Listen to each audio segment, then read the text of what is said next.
Vocês têm que dar um ok. Boa noite a todos, com muita alegria, muita gratidão por darmos aqui, por mais essa oportunidade de darmos continuidade ao nosso estudo de quinta-feira do livro Caminho, Verdade e Vida. Hoje a nossa irmã Júlia vai nos guiar pelo capítulo 151. Estamos também de casa nova, aqui no Meeting agora. Vocês vão notar talvez aí alguma diferença no vídeo, tomara que seja para melhor. E vamos então convidar a nossa irmã Júlia para fazer a nossa prece de abertura.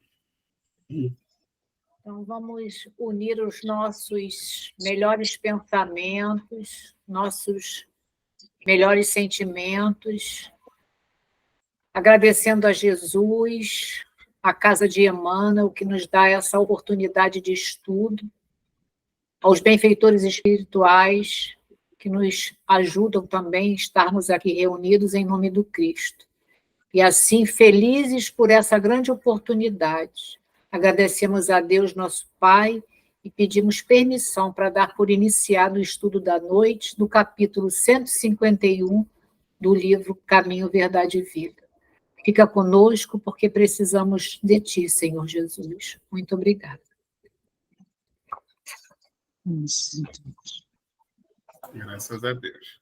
Vamos, então, compartilhar. E a Vera está querendo compartilhar alguma coisa. Está saindo aqui. Eu vou sair e entrar de novo.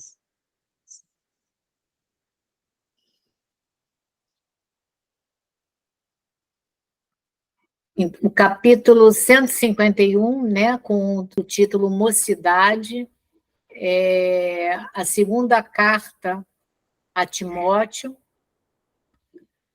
e Paulo traz para nós, no capítulo 2, versículo 22. Foge também dos desejos da mocidade, e segue a justiça, a fé, o amor e a paz, com os que, de coração puro, invocam o Senhor. Então, a gente primeiro vamos fazer um breve comentário a respeito dessa carta, né? A representação dela para nós e para eles ali, né? Então, assim, Paulo tinha um trabalho com os jovens. A gente vê isso com Tito, com João Marcos, com Lucas e também com Timóteo. O Timóteo, ele tinha um carinho especial, né? Ele trazia o Timóteo como o filho da fé, né? E o filho amado. Essa carta, né? Ele faz um alerta, né? À mocidade. É evidente, está sendo direcionado a Timóteo, mas qual é o sentido, né, dessa escrita? A gente sabe que é uma alerta para a mocidade por conta dos desejos, dessas paixões que podem levar o jovem à queda, né? Então, principalmente pelo impulso, isso é uma coisa meio natural nos jovens, né? E fazer com que eles aprendam a canalizar essa energia, né, com disciplina. A gente vai pensar, essa seria o contexto, né, dessa carta, né, de Paulo a Timóteo. E a gente sabe que Timóteo, quando conheceu Paulo, ele tinha 13 anos. E, naquele momento, ele já teve um interesse assim diferente sobre as mensagens de Jesus. E um pouquinho mais tarde, ele vem realmente a participar desse trabalho da divulgação do Evangelho. Essa segunda carta também, ela tem um teor, assim, de um outro tipo de teor, por quê? Além do afeto que ele depositava a esse jovem. Também foi a carta onde Paulo já estava preso em Roma, e daí a pouco ele ia ser martirizado. Então, e Paulo já sentia isso, né? Ele sentia que os seus dias estavam próximos.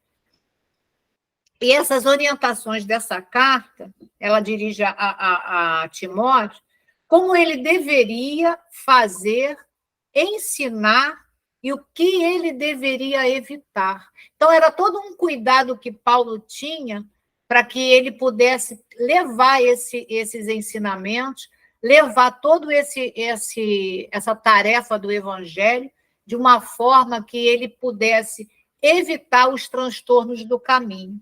Por quê? Porque a necessidade de você transmitir essa base do evangelho, né? Agora, é também que as pessoas que vão ter esse contato, elas também possam ofertar essas luzes dessa boa nova.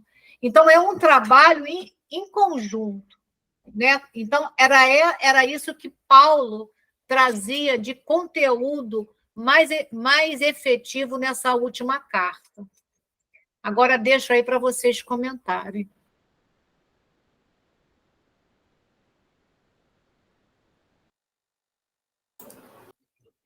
Mais alguém? Que eu acho que, de repente, vai preferir entrar no texto para a gente começar a comentar. Melhor. Deixa eu compartilhar de novo.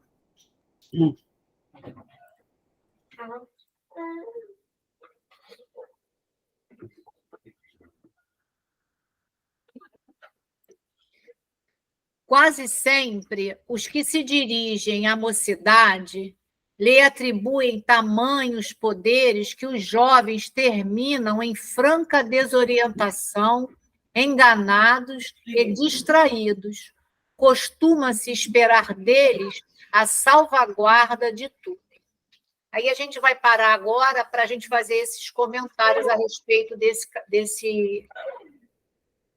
pedacinho aí desse texto de Emmanuel. Então, o que a gente vai trazer, né? A gente não pode esquecer que os jovens, né, trazem consigo as experiências de um passado, né? Então, isso é porque, como nós, também já tivemos experiências pretéritas, né? E eles estão conosco transitoriamente. Agora, eles também trazem informações importantes que é para colaborar. A gente também sabe disso. Agora, a necessidade de uma cautela, né, para que a gente também, os que estão, né, dentro de uma tarefa, que são os responsáveis, a gente também tem que ter uma cautela com as pressões que se fazem com esses jovens, né? Porque muitas das vezes criamos muitas expectativas, né? E a gente também precisa saber dosar esses elogios. Eles são espíritos em formação e eles precisam, né, da nossa colaboração como o quê? Como educadores. Não importa em que posição estivermos, pode ser como pai, como um trabalhador na casa espírita, onde quer que a gente tenha o contato com esses jovens. Então, precisamos estar atentos em auxiliar aqueles que, muitas vezes, por nossa invigilância, pela nossa vaidade, conduzimos para erro que a gente poderia ter evitado.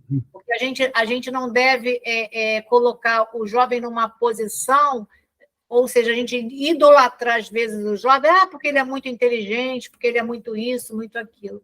E isso traz muita dificuldade, porque às vezes eles não conseguem nem trabalhar com essa carga grande de expectativas. E aí deixo aí para vocês comentarem também um pouquinho. Eles não têm maturidade ainda, né? Para haver tanta cobrança também, né?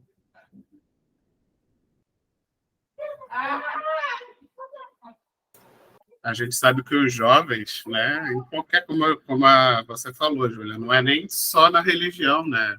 No trabalho, por exemplo, né, é muito comum o jovem, geralmente ele tem muito assim, muita ansiedade, muita vontade, né, de aprender, de fazer, mas geralmente não tem a experiência, né? Não tem a responsabilidade que o adulto tem. Então, a gente não pode realmente depositar no jovem uma responsabilidade que ele ainda não tem, né? Que precisa ser construída, que precisa ser adquirida. em todos os lugares, né? Não é normal você botar pessoas muito jovens em cargo de chefia, em cargos de alta responsabilidade, porque tem coisas que só a experiência, né, da vida realmente vai nos dando. Lógico que sempre existe a exceção à regra, pessoas que já muito jovens demonstram muita responsabilidade, mas é a exceção à regra, né? Não é o normal. Não é o comum é que essa experiência vá sendo adquirida com o passar do tempo e, lógico, com a vontade de cada um também, né? De aprender, de se dedicar e de evoluir mais rapidamente, seja onde for. E eu estava pensando nas famílias também, né? Que muitas vezes os pais depositam nos filhos muita responsabilidade, como se o filho tivesse que ser o responsável por salvar aquela família, ou por ser o que vai estudar, que vai fazer o que ninguém fez. E não é bem assim. Ele até pode se dedicar e conseguir superar os pais, mas os pais não devem exercer essa pressão sobre os filhos, né? A gente vai até ver isso nos parágrafos, nos próximos parágrafos, que isso tem que ser uma ajuda mútua, né? Os jovens entram ali com a força, com a disposição, com a vontade, que muitas vezes os mais velhos não as têm, e os mais velhos entram com a experiência, com o ensino, com a colaboração. Então, na verdade, é uma coisa mútua, né? Uma ajuda mútua, onde ninguém tem que carregar ninguém nas costas, né? E ninguém tem que ter essa responsabilidade por completo. E aí eu acho que esse primeiro parágrafo é isso, né? Para que a gente tenha essa precaução com os nossos jovens, como a Júlia falou também, para não encher o ego deles, mesmo esses que são a exceção à regra, que muitas vezes vem trazendo uma capacidade já intelectual muito alta, mas se você não tiver cuidado com os elogios, né, cuidado com as coisas, você pode transformar esse jovem num egocêntrico, num egoísta, em alguém que, de repente, até realmente é muito inteligente, mas que não vai desenvolver o afeto, o carinho e a compreensão para com os outros, que talvez tenham mais dificuldade, né?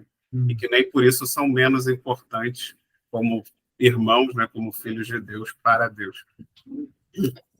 E, no fim, a gente acaba sempre batendo na mesma tecla.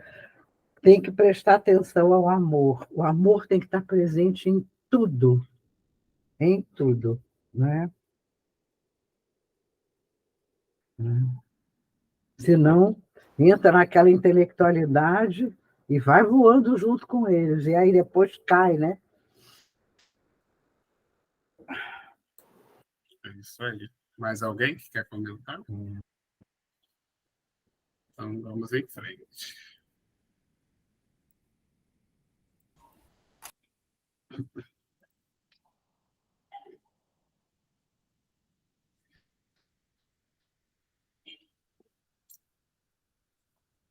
Concordamos com as suas vastas possibilidades, mas não podemos esquecer que essa fase da existência terrestre é a que apresenta maior número de necessidades no capítulo da direção.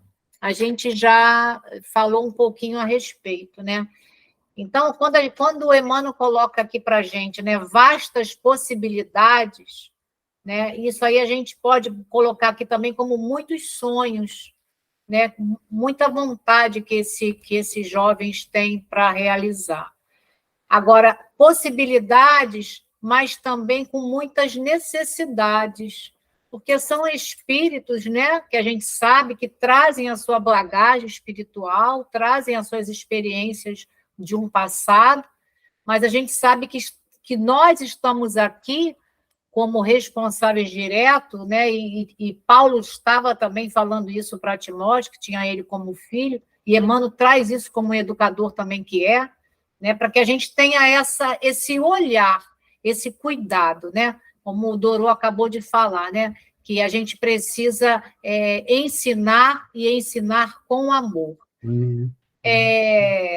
E a gente trouxe realmente um capítulo de Leon Denis, que é do livro O Problema do Ser, do Destino, que é a terceira parte que ele fala do amor. Né? Coincidência ou não, né? A gente está bem antenado aqui, o grupo, né? E a Dorô trouxe essa oportunidade também para que eu possa comentar. Os pais, eles podem ajudar a desenvolver essas potências, né? Essas potências da alma, né? Que todos nós trazemos. Né? E agora, sempre, né? A gente nunca pode esquecer disso, desse amor. Então, o Leon Denis ele traz o poder da alma como 3 palavrinhas aqui para a gente pensar junto: querer, saber e amar. Aí, quando a gente vai pegar o de Leon Denis, o que ele fala no querer, ele coloca assim para a gente, ó, convergir toda a energia para o alvo, desenvolver a vontade e aprender a dirigi-la. Então, é isso que a gente tem que direcionar o jovem. Quer? Ok, vamos querer, mas sabendo direcionar, sabendo dirigir. E aí depois tem a outra, que é o saber. Aí Leon Denis traz para nós: sem o estudo, sem conhecimento das coisas e das leis, o pensamento e a vontade pode transviar-se. Então, se você não sabe, se você não tem conhecimento, o pensamento ele pode, né, ir para outros caminhos aí que não o correto. E amar, né, que ele diz, sem o amor, a vontade e a ciência seriam incompletas e muitas vezes estéreis. Então, a gente sabe que na nossa vida, a gente necessita, né, desse sentimento, para que a gente também possa trabalhar com o outro, porque a gente não progride sozinho. Então, se a gente não tem essa união, né, de amor mesmo, né? Esse amor que a gente ainda está aprendendo a navegar nesse oceano, né? Porque quando a gente fala em amor, a gente pensa muito do amor carnal, mas a gente está ainda, né, conhecendo esse sentimento para com o próximo, para com Deus e para conosco mesmo. Essa fase da juventude, né, o espírito ele também está tomando posse de tudo que ele traz, né? Porque ele passa ali pela infância e a partir de 14, 15 anos o espírito se revela tal qual é, né? Porque muitas das vezes a gente, como pai e mãe, a gente vê um desabrochar de repente de uma personalidade completamente diferente do que a gente tinha ali quando criança. E aí a gente vai trazer também uma mensagem que está no Livro dos Espíritos, é da questão 385, mas eu vou pegar só o comentário de Kardec, que ele fala assim para a gente.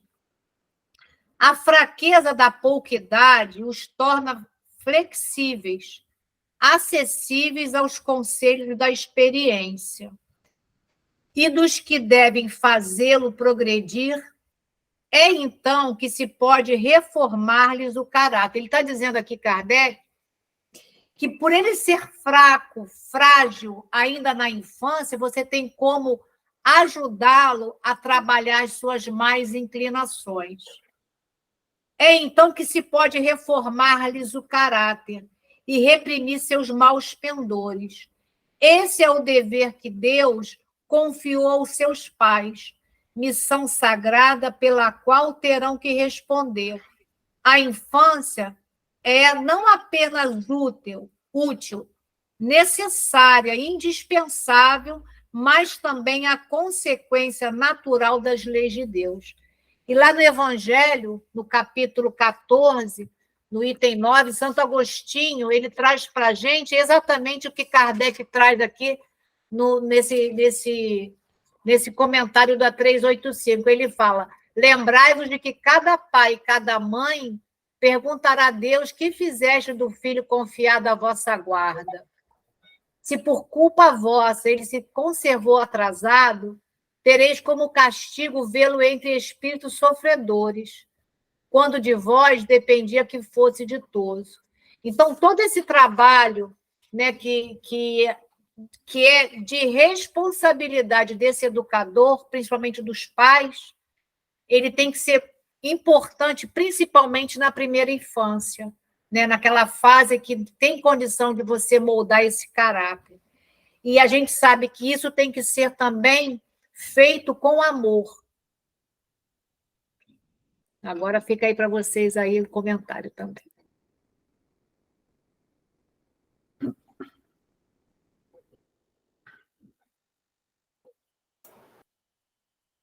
Bem, é que você foi tão completa, Júlia, que eu Tá realmente nada a também. acrescentar. Nem eu também. Tá tudo muito bom. É isso aí. Sintetizou, né? Juntou Sintetizou tudo bem. e sintetizou. Vamos lá, então.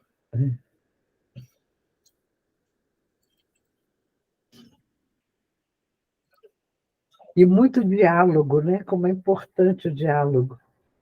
Muito importante.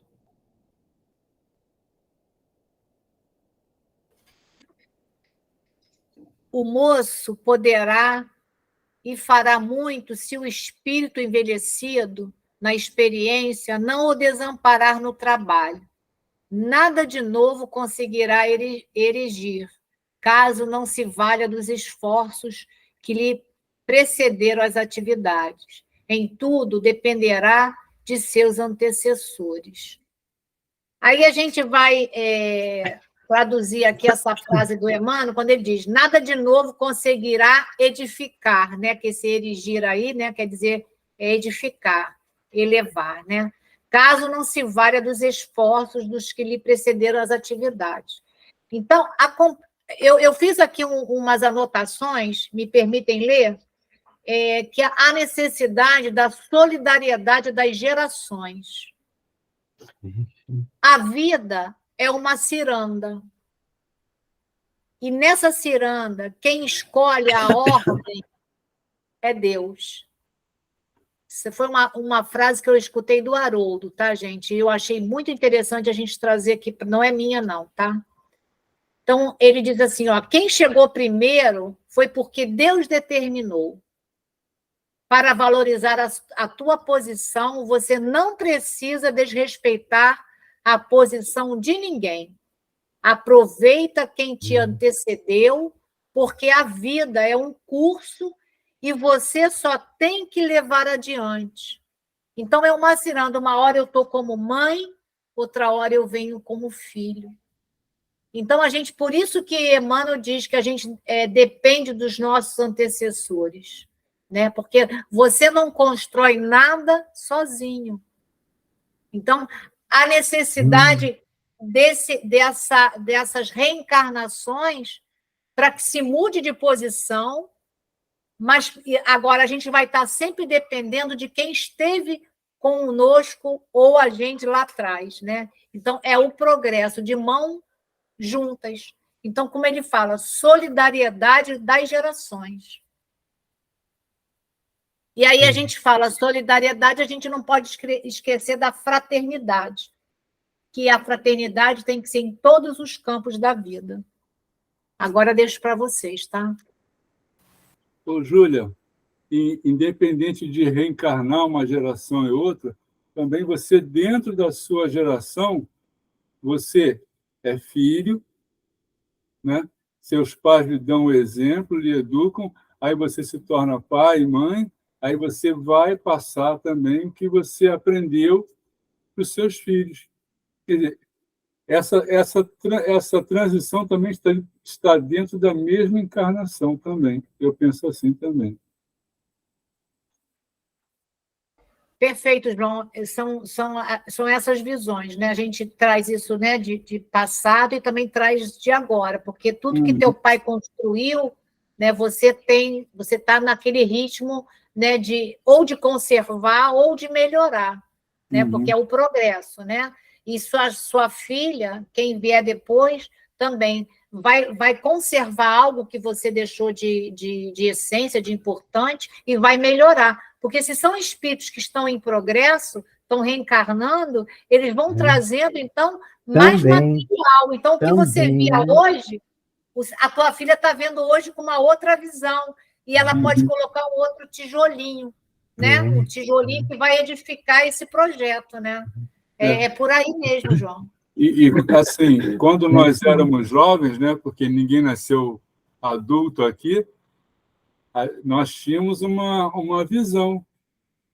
Quando nós nos tornamos adultos e aí temos os nossos filhos, a nossa visão muda, né? Aí você fica lembrando de como seu pai, sua mãe lhe ensinou, aí você, poxa, eles até que tinham razão, eu era meio rebelde e tal, essas coisas, né? E assim vai ser. Quando a gente já não existir mais, os nossos filhos já vão ter filhos e vão passar pela mesma situação. E aí a tendência é cada vez que melhore, né? Se bem que tem alguns que saem pela tangente assim e se perdem no meio do percurso. E aprende-se com os filhos também, né? Aprende-se, não há dúvida. E existem também os filhos que demoram a aprender com a gente, vão aprender lá com 40 anos, mas vão aprender. É tudo muito, muito pessoal, né?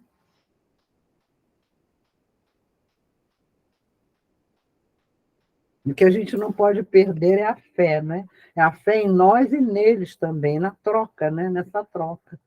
Que nem sempre é tão boa, aparentemente, mas que ela precisa existir. Ela precisa existir.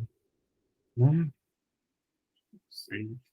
Esse parágrafo ele resume a lei da evolução, né? Porque a gente consegue evoluir graças a essa nossa capacidade de passar de uma geração para outra os conhecimentos. Né? Se assim não fizéssemos, estaremos na Idade da Pedra até hoje. Graças a essa capacidade que a gente tem de já passar o conhecimento adquirido das etapas anteriores. Então, hoje, quem reencarna hoje já recebe tudo mastigadinho já, né? Já pensou se toda vez que alguém nascesse tivesse que começar tudo do zero, tivesse que inventar uma linguagem, não é bem por aprender aí, né? a falar assim do zero, né? Quando nem existia linguagem, inventar a roda de novo, inventar o fogo. A gente já está homem das cavernas até hoje, né? Então, exatamente. Não sai do lugar, né? A gente não ia sair do lugar, não ia sair. E é o que esse parágrafo está falando, né? Se a gente se nós, no nosso afã da juventude, acharmos que vamos inventar a roda, fazer do zero, não vai chegar em lugar nenhum. Porque a gente precisa exatamente ter essa consciência de partir do ponto onde os nossos antecessores já deixaram, né? Porque aí sim a gente vai conseguir progredir. É isso mesmo. Isso aí. Então vamos em frente. Selminha chegou. Bem-vinda, Selminha. O batonzinho. Já falamos no seu batonzinho.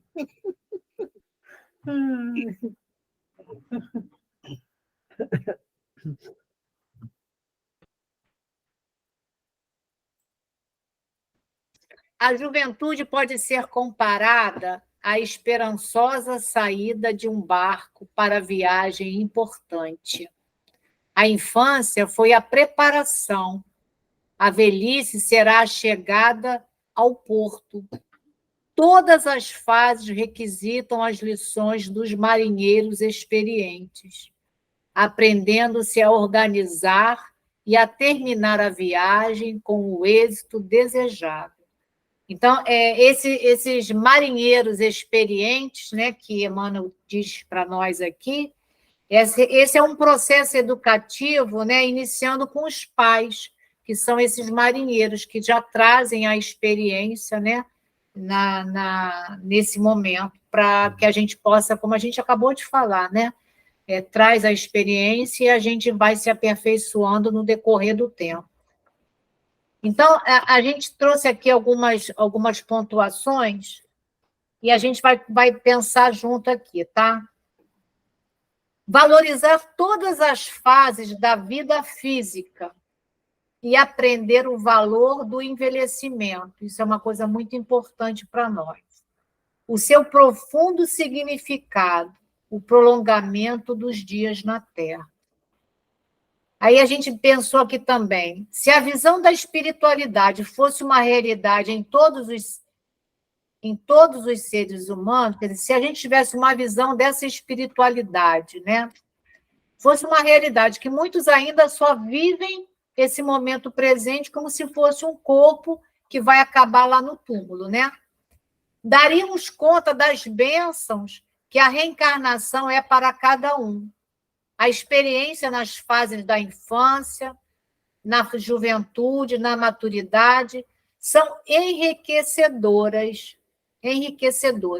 pois a morte não é uma etapa final da vida, antes uma porta especial que se abre na direção de uma nova realidade. Então, assim, a gente sabe que tudo que a gente tem de aprendizado hoje, a gente vai trazer isso para uma nova oportunidade.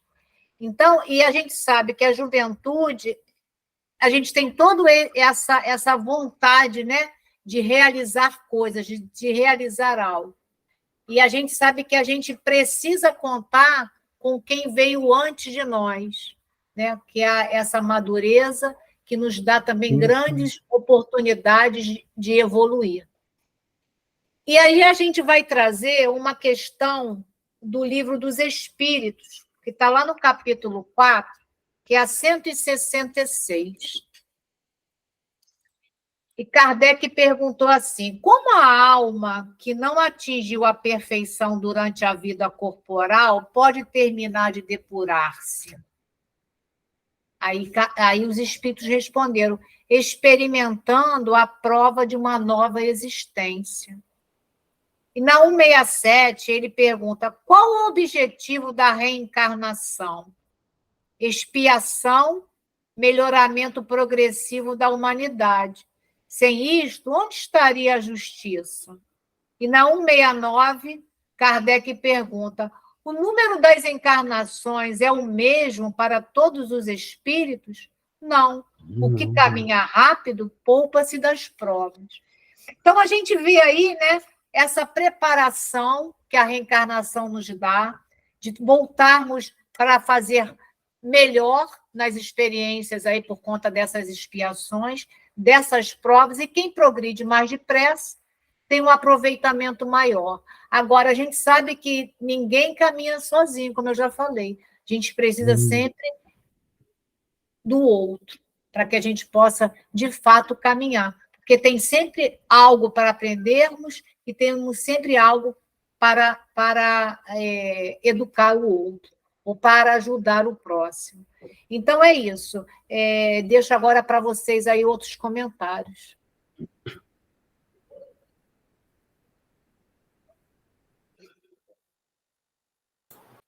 Foi meio que replay, né, do parágrafo anterior, né, só que de uma forma mais detalhada ali dessa questão de realmente que cada etapa da vida, quanto mais a gente tiver a, a inteligência mesmo, né, de aprender observando e aprendendo com aqueles que já passaram pelaquela etapa, você com certeza vai ter como ele bota ali, uma saída do porto e uma chegada mais tranquila, mais dentro do programado, porque você vai seguir a experiência daqueles que já passaram por aquelas situações, né? Isso é muito comum.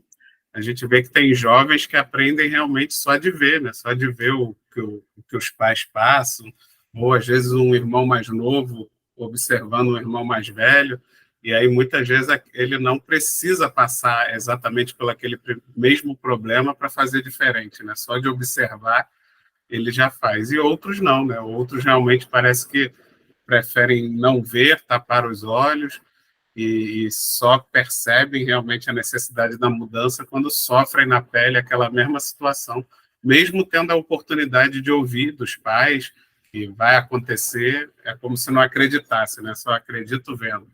E aí a pessoa vai lá e passa pelo aquele problema. Então, aqueles que tiverem realmente a sabedoria de aprender com os marinheiros mais experientes, provavelmente vai sofrer menos nas turbulências nos maremotos aí da vida, né? Quem tiver essa consciência vai conseguir sofrer menos, passar com mais ferramentas, né? Com mais instrução e sabendo melhor o que fazer diante das situações.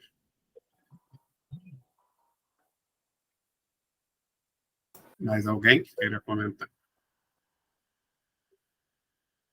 Selma? Não? Eu me lembrei rapidinho de um vídeo que eu assisti, tem um ano e meio, mais ou menos, era de um empresário de uma empresa pequena, ele era o dono da empresa. Ele já estava na faixa assim, dos 60 anos, por aí, mas ele tinha muitos empregados jovens, jovens mesmo, da faixa de 30 anos.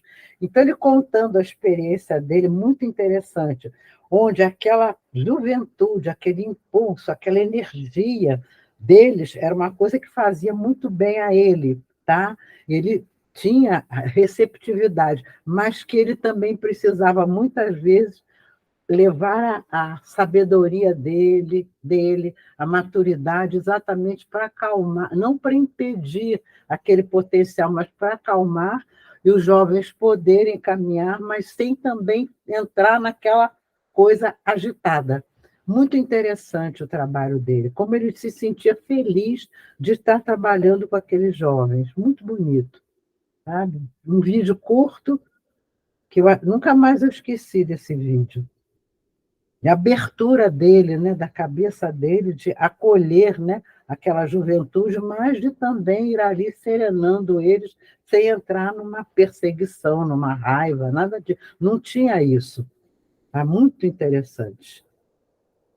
Né? E é exatamente o que Julinha estava falando, um ajudando o outro, né? E havendo um encaixe, né? Isso aí. Perfeito. Vamos em frente.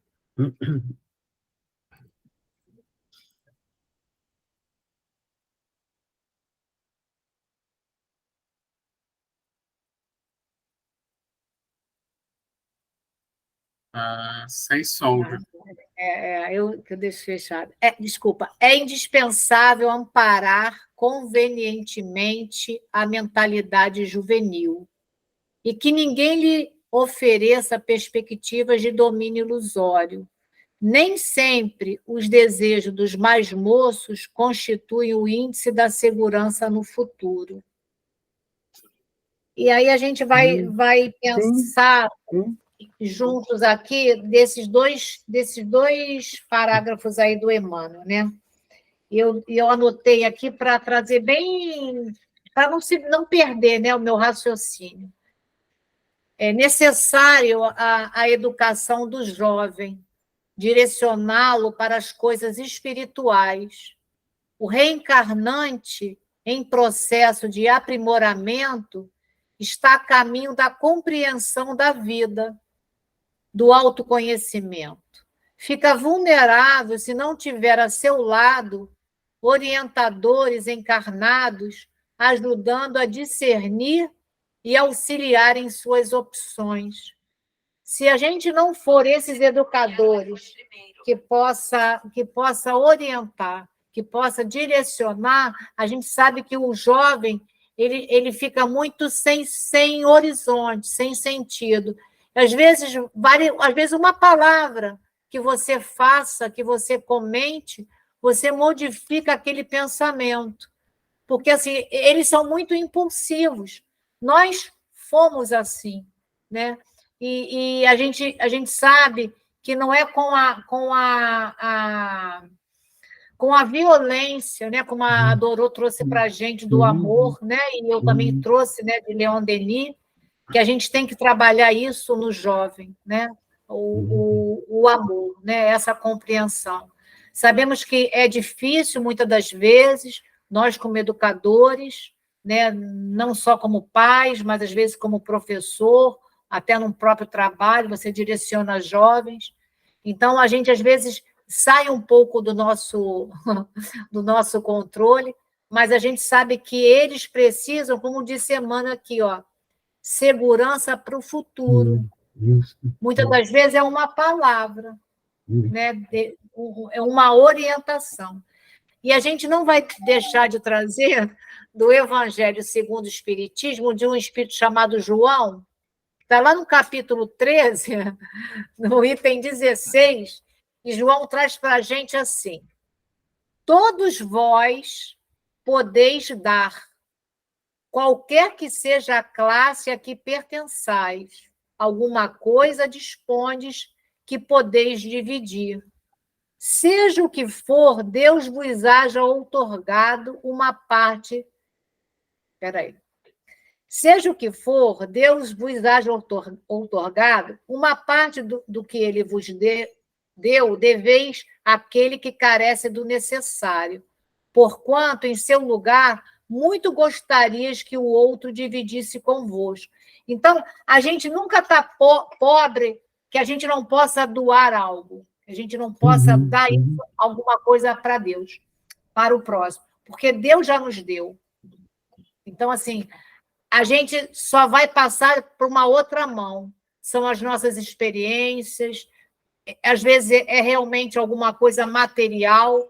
Então, a gente sabe que, seja o que for, que Deus nos deu, a gente pode doar, a gente pode dar. E é isso que a gente sempre fala aqui, essa comunhão que vai nos fazer o quê? Seres melhores. E fazer com que a gente possa ajudar esse jovem para o futuro.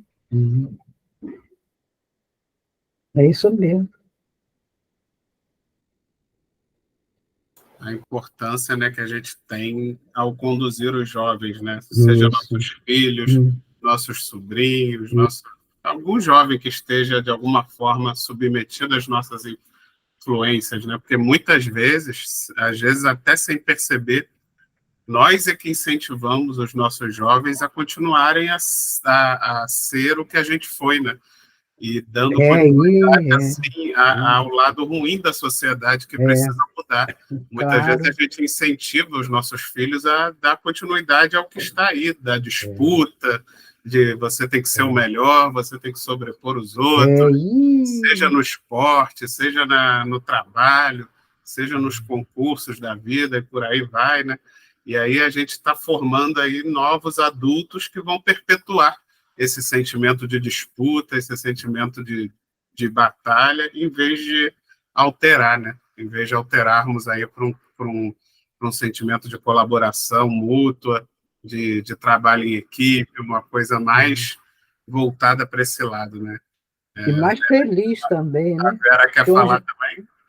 Mais feliz, onde não existe aquela disputa, você é muito mais feliz, muito mais tranquilo, né? Claro. Isso aqui é só uma colocação. Eu, desde os 18 anos, que eu lido com jovens, né? Como professora, como pedagoga, essas coisas, então, a minha vida inteira eu lidei com jovens. Então, por ver tudo isso, eu percebi que, independente de tudo isso que a Júlia acabou de falar aqui, que nós vemos, aquela família que tem um elo religioso, não importa qual religião, sabe? Que tem uma formação religiosa, é muito mais fácil dos filhos tomarem um caminho reto. Claro que há exceções, né? Mas aquelas famílias que são completamente desarrumadas, desagregadas, ou não têm nenhuma função religiosa, é muito mais fácil dar errado. Isso daí é uma comprovação de vivência.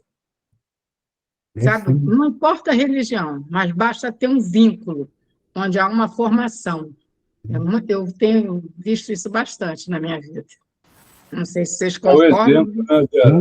Eu concordo, sim, concordo plenamente. Não importa a religião, é o vínculo. Eu não falo de fanatismo, de nada. Eu falo de orientação, daquele amor, daquela vivência, daqueles compromissos. Porque Deus como um limite amoroso. Não se chega a lugar nenhum. Deus como um limite amoroso, mas como um limite, né? Sim. Né? Necessário, sim, muito importante. É o exemplo, né? Que os pais vão dando, e às vezes atinge até não só dentro do lar, mas algum conhecido, filho da vizinha, de repente, acha bacana, se inspira e... É o coleguinha que vai assistir uma reunião, é o coleguinha que vai ouvir alguma coisa, gosta de conversar. Isso ajuda, sim.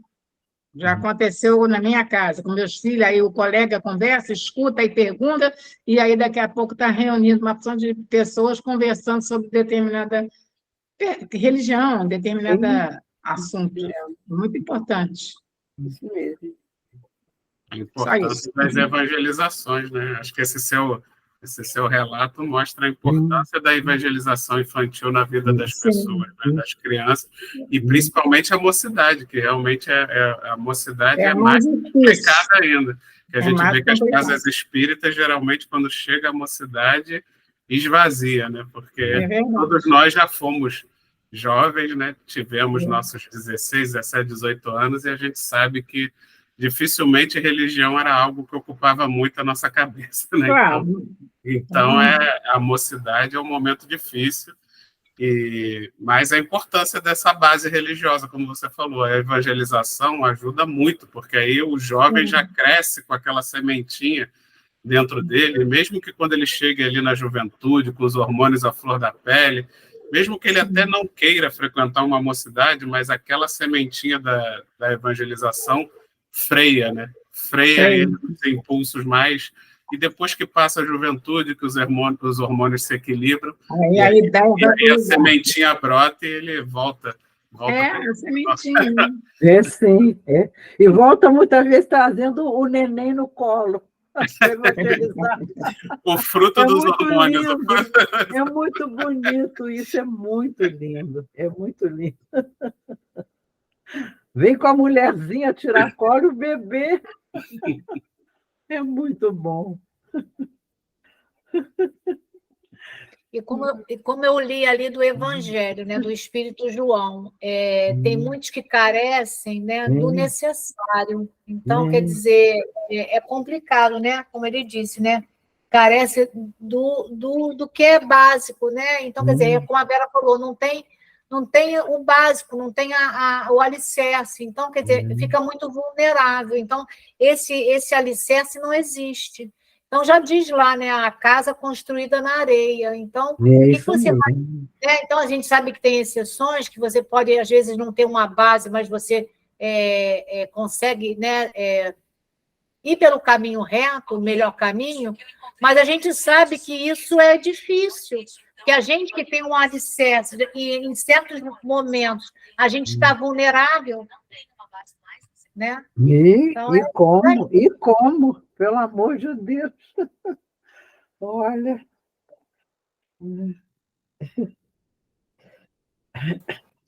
Vamos, então, para a frase final.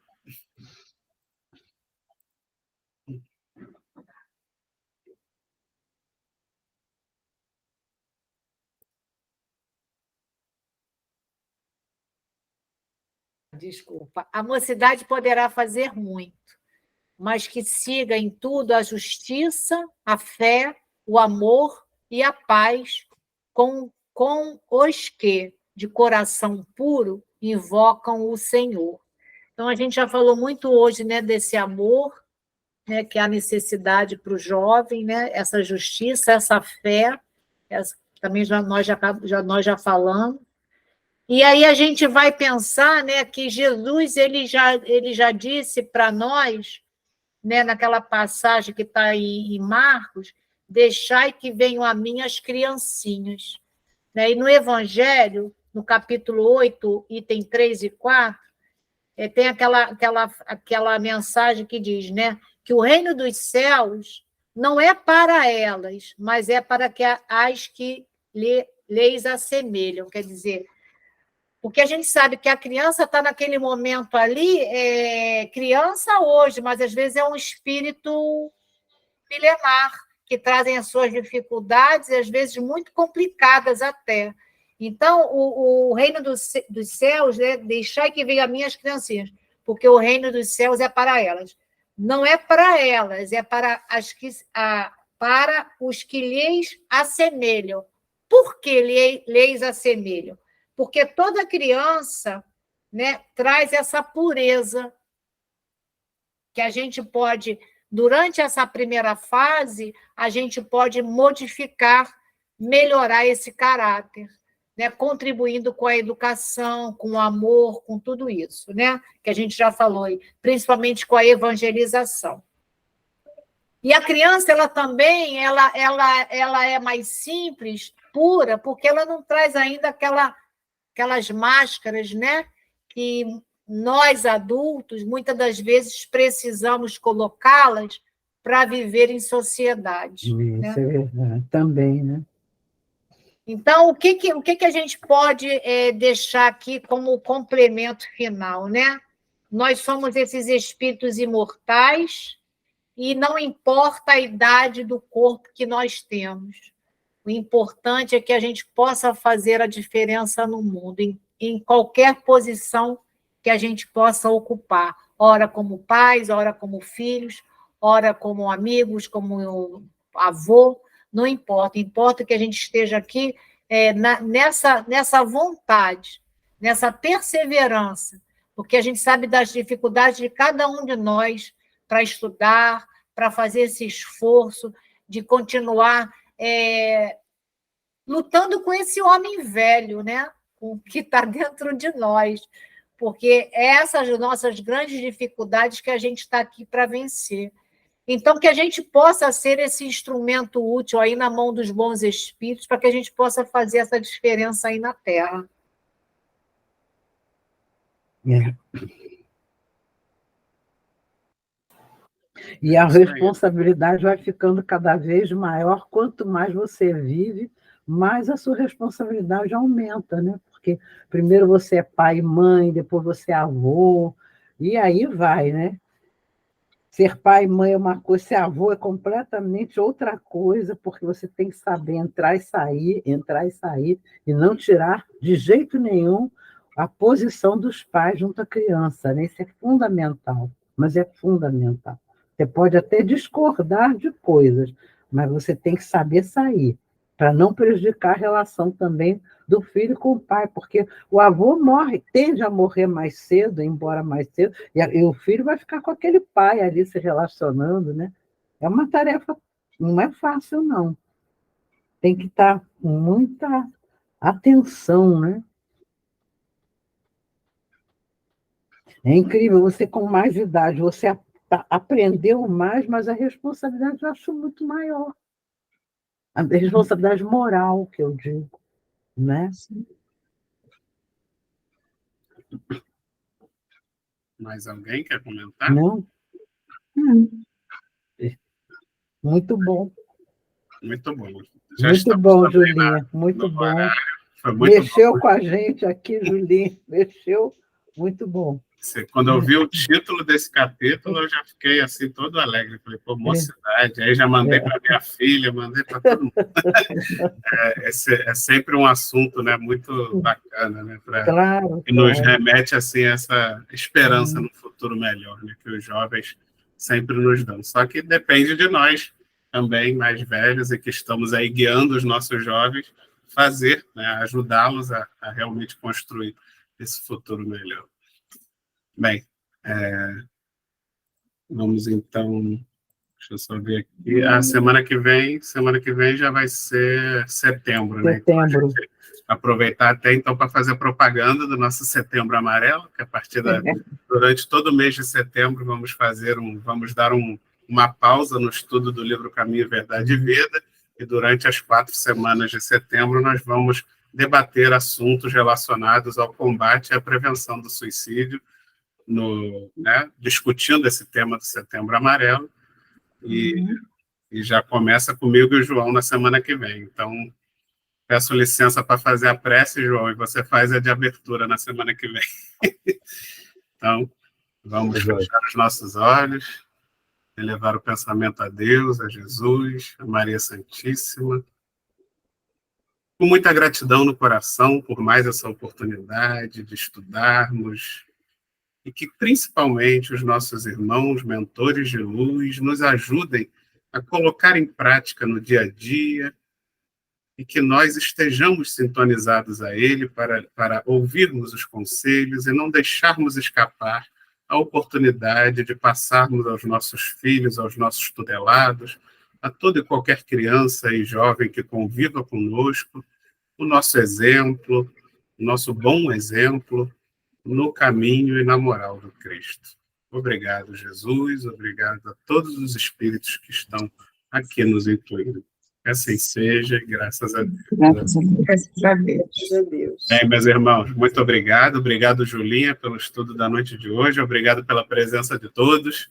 Se inscrevam no Obrigada. canal, compartilhem, deixem seu like, compartilhem com os amigos e familiares. Vamos fazer essa mensagem de luz chegar o mais longe possível. Tá Fiquem bom, com Deus. até para a semana.